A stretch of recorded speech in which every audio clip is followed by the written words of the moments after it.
Hello everyone, and welcome back to another episode of Simply Wall Street's Market Insights. My name's Michael, and this week we'll be discussing the sectors and industries to watch in 2025. Last week we covered which markets would sink or swim in 2025, at least according to analyst estimates. This week, though, we wanted to go a layer deeper and get specific on industries. We'll give a quick breakdown of how the major sectors are expected to perform this year and why, to help you position your portfolio accordingly. We'll wrap up with why secular trends last longer than cyclical trends and how you can get exposure to some of the big ones. Now, before we dive into what happened in markets this week, here's our quote of the week from Christopher Waller, Federal Reserve Board of Governors. Until Trump's policies are clear, it will be hard for markets and the Fed to assess the next year. Now, let's dive in. Here's a quick summary of what's been going on.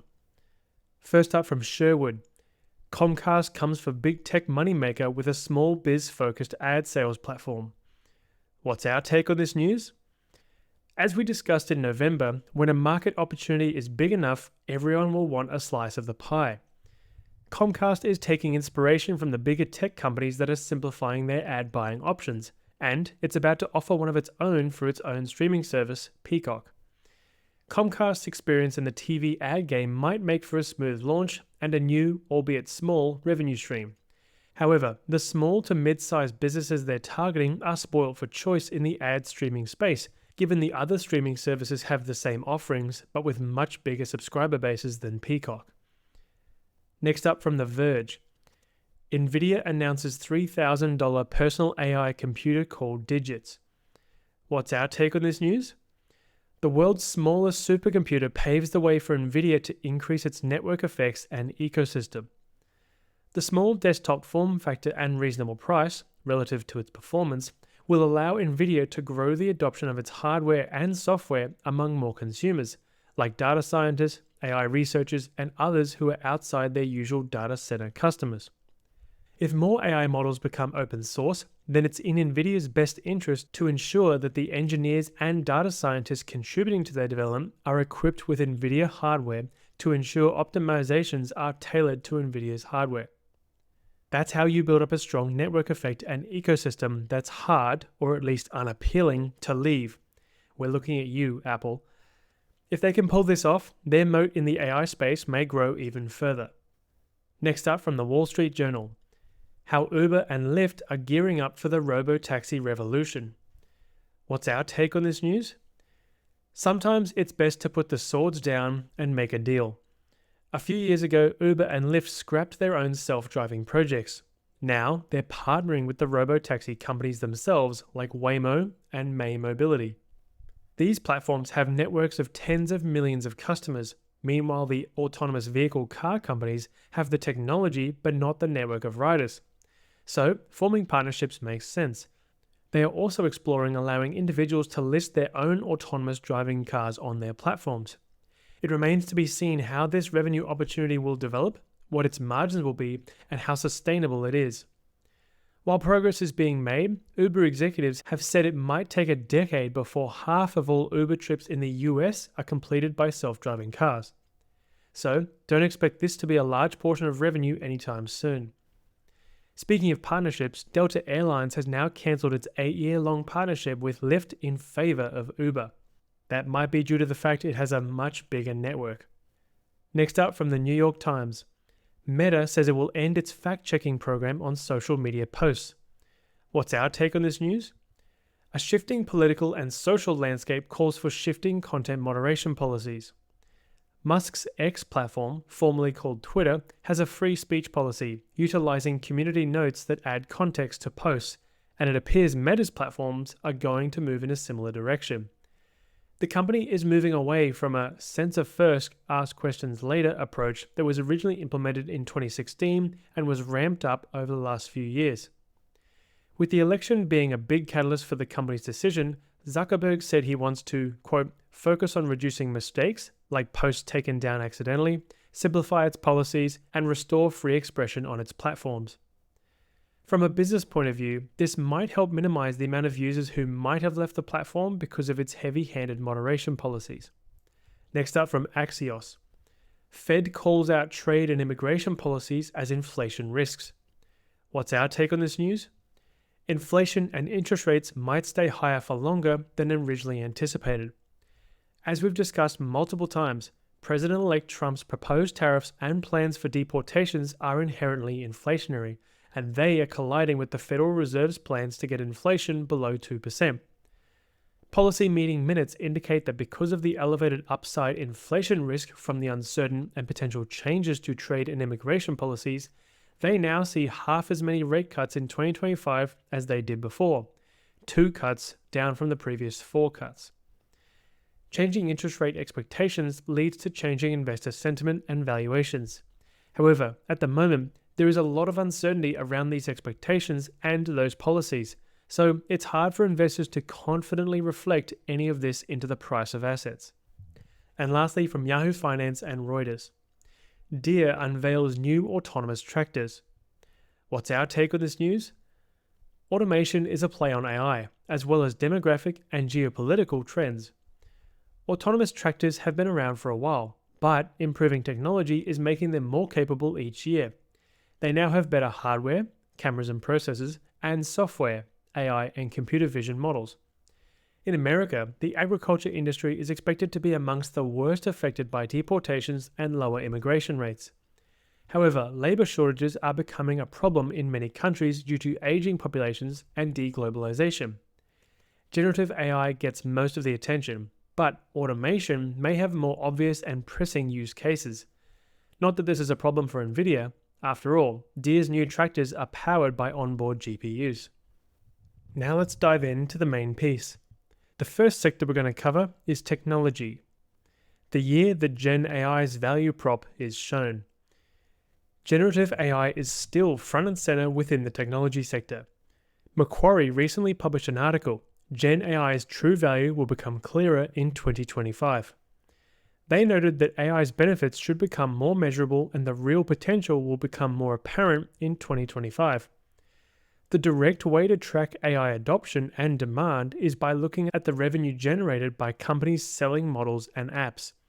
But we'll also get an indication from their customers. Any evidence that companies are managing to increase sales or productivity or reduce costs will be good news for application providers. Quite a few analysts have acknowledged that expectations are high. If investment in AI infrastructure slows meaningfully, a correction in the stock prices of companies like NVIDIA and Broadcom is likely. So, are software and SaaS companies in trouble? A popular topic for opinion pieces recently has been software as a service, aka SaaS companies, and whether generative AI could disrupt the SaaS business model. Some analysts believe software companies in general are vulnerable. The premise is that AI agents will be able to create end-to-end workflows, eliminating the need for individual tools. Furthermore, the cost of cloning software apps and replacing legacy systems will continue to fall as agents become more powerful. It's probably too soon to declare the whole SaaS model obsolete, but some software companies may well be vulnerable. The adoption of AI agents may also favor the larger companies with expertise across various domains. Let's talk about cybersecurity. Sadly, cybercrime remains a growth industry with a growing list of tailwinds. More connected devices, cloud migration, and hybrid work modes all create more potential entry points for cyber attacks. Geopolitical polarization means there's more incentive than ever for state-sponsored cyber attacks. And lastly, cyber criminals have more sophisticated tools than ever. But what about quantum computing? Well, the latest hot topic in technology is quantum computing, so it's worth discussing. This follows test results from Google's Willow quantum computing chip. This development late last year is a big step forward for the evolution of quantum computing. However, it's also likely to take a while for quantum computing to solve real-world problems. At the CES event, CEO Jason Huang said that, quote, useful quantum computers are 20 years away, end quote, which sent many quantum computing stocks plummeting after their huge rally late last year. Then again, he may have a vested interest in saying that. Here's a list of quantum computing stocks below. It reflects the fact that most of the pure play companies aren't expected to be profitable anytime soon. Now let's talk about consumer sectors. Consumers are resilient, but further inflation may change that. The Economist Intelligence Unit estimates global retail sales growth of 2.2% in 2025, which would be the fastest pace since 2021. They also note a few caveats, including lower savings rate and lower consumer confidence. The EIU also mentioned the large number of countries closing the loopholes being exploited by low-cost e-commerce imports like Shein and Temu. That's one headwind for China's retail industry, but the other is the economic slowdown. China's latest stimulus program aims to increase consumption within the country. However, we will have to see whether it's enough to ignite a sustainable recovery rather than a short-term bounce. As mentioned last week, MasterCard's Economics Institute pointed out that consumers are shifting spending from goods to experiences. Their data also shows consumers across the globe trading down to avoid rising prices.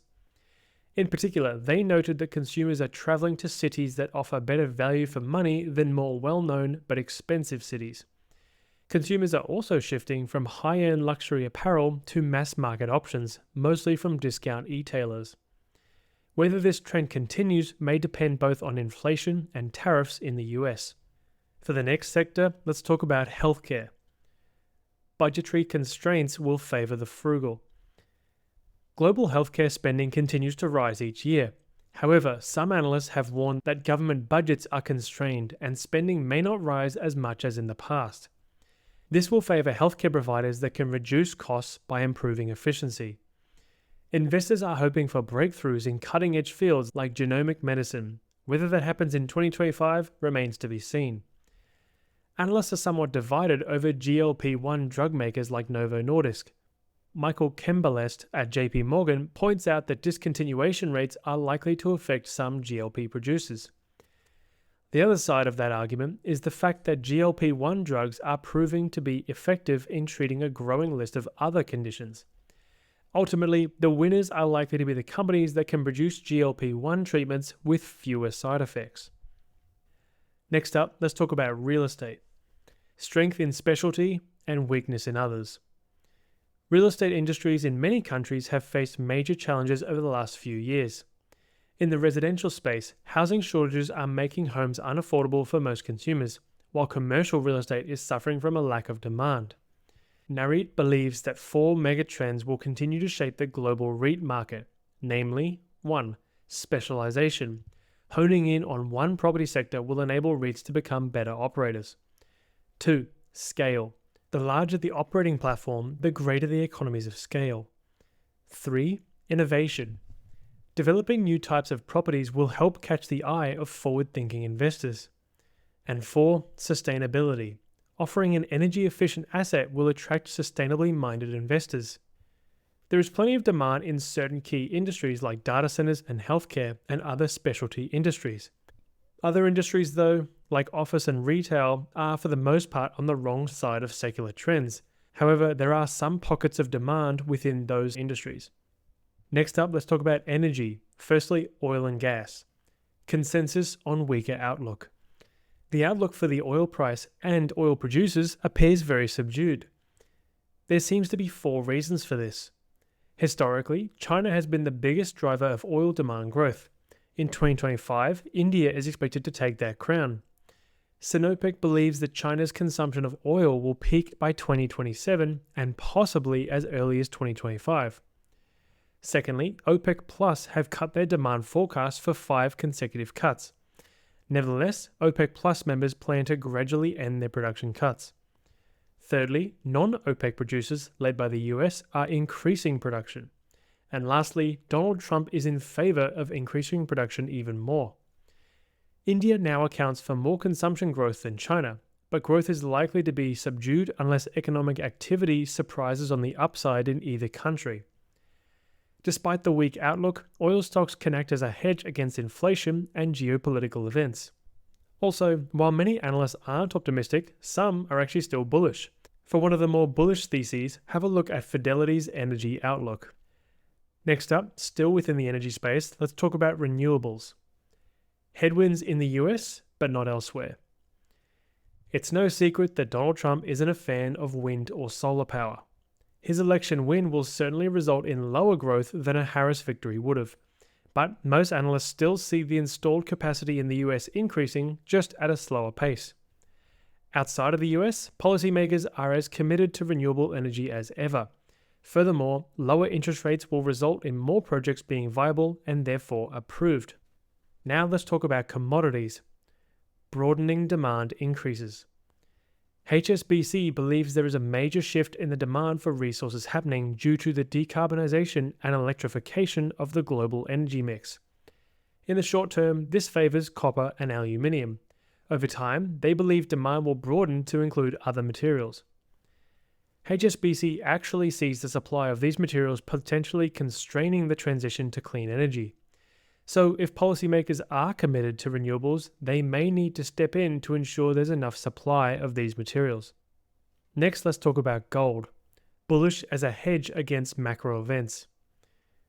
Quite a few research teams are bullish on gold in 2025. Goldman Sachs sees the US dollar as structurally overvalued and that gold is an effective means of diversifying currency exposure. Standard Chartered mentioned gold is also an effective hedge against inflation and extreme geopolitical tail risks. Despite the rise in the gold price, flows to gold ETFs have actually been quite weak, which suggests that gold isn't over-owned either. Next, let's talk about industrials. Possible higher capex with lower opex. The most common theme in the industrial sector was automation. Labor shortages and reshoring means the incentive to automate manufacturing processes is as high as ever. At the same time, compute power and advances in computer vision and AI means machines are more capable each year. Electrification is another theme with strong tailwinds. If economies are to become more electrified, they need larger and more efficient power grids. We covered this theme in more detail in a previous newsletter, and there's a link to that in the article. For more ideas on companies in this space, check out Global X's newly launched ZAP ETF, spelled ZAP. And lastly, the financial sector. Lower rates and deregulation could spice things up. There are several catalysts that could be very positive for certain companies in the financial sector. Firstly, mergers, acquisitions, and IPOs are expected to pick up globally. In the US, deregulation is the big catalyst for M&A. Elsewhere, relatively low valuations could lead to acquisitions by US companies or by private equity funds. Either way, banks stand to earn higher fees advising on deals. 2. Infrastructure investment is a theme that came up in most outlooks. This asset class is less accessible to retail investors, but again, banks earn fees when they arrange funding for infrastructure projects. 3. Citi mentioned that while short-term rates are falling, long-term rates are rising. This means banks can borrow cheaply and lend at higher long-term rates. If market performance is strong, asset and wealth managers will benefit from rising fees and inflows. And lastly, most US fund managers hold portfolios that are less concentrated than the S&P 500 index, so they would really benefit from a broadening of the bull market. Apart from the very large fintech incumbents, the fintech industry has been slow to recover after 2022 sell-offs. The industry stands to benefit from deregulation and from a pro-crypto administration in the US. Simply Wall Street's fintech collection includes 37 prominent companies in the space, and there's a link to that in the article. So, what's the insight with all this? Secular trends last much longer than cyclical trends. Analysts are generally optimistic about cyclical stocks for 2025. They also favor small caps and companies in the UK and Europe which are trading on lower valuations. It's quite possible that shares of these companies will outperform in 2025. However, if you are a long-term investor, you shouldn't overlook the long-term secular trends that can act as tailwinds for companies for much longer periods. We covered these in our Big Trends series last year. Global X recently published a great presentation on the subject too, and we have a link to that in the article. Cyclicals can perform well in the medium term, but secular growth stocks can compound returns for decades. If there's more rotation into cyclical stocks, it could create some great opportunities for those growth stocks that may be temporarily out of favor. For ideas on stocks within each of those 12 big trends we covered, check out the entire series starting with healthcare. Then, you might want to assess how your portfolio's industry diversification stacks up relative to what secular trends you want to be exposed to. You can do all that and more in the portfolio tool on the platform. And that just about wraps up this week's Market Insights. For the key events during the next week, check out the article, which we'll have a link to in the show notes. That's all for this week's Market Insights. Thank you so much for listening. And until next week, invest well. Simply Wall Street analyst Richard Bowman and Simply Wall Street have no position in any of the companies mentioned. This recording is general in nature. We provide analysis based on historical data and analyst forecasts only, using an unbiased methodology, and our articles are not intended to be financial advice. It does not constitute a recommendation to buy or sell any stock, and does not take into account any of your objectives or your financial situation. We aim to bring you long-term, focused analysis driven by fundamental data.